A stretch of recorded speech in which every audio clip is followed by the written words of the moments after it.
అనగనగా ఒక దట్టమైన అడవిలో ఆకాశాన్ని తాకేంత ఎత్తైన చెట్లు, పచ్చటి ఆకులతో నిండిన కొమ్మలు, పక్షుల మధుర గానాలతో ఆ అడవి ఎంతో అందంగా కనిపించేది. ఆ అడవిలో ఒక చిన్న పర్ణశాల ఉండేది. ఆ పర్ణశాలలో ఇద్దరు ధైర్యవంతులైన అన్నదమ్ములు నివసించేవారు.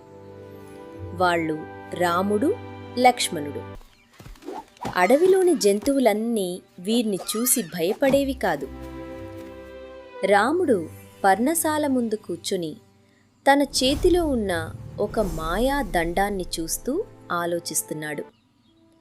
లక్ష్మణుడు మాత్రం అడవిని జాగ్రత్తగా గమనిస్తున్నాడు.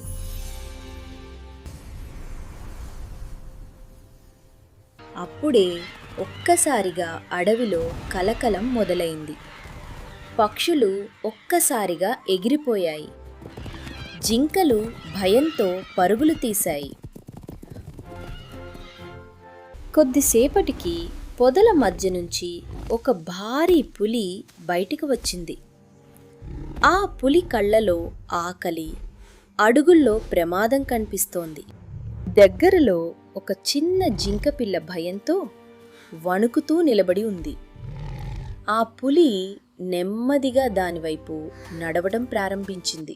ఆ దృశ్యం చూసిన రాముడు వెంటనే లేచాడు. లక్ష్మణుడు కూడా తన అన్నతో పాటు ముందుకు వచ్చాడు.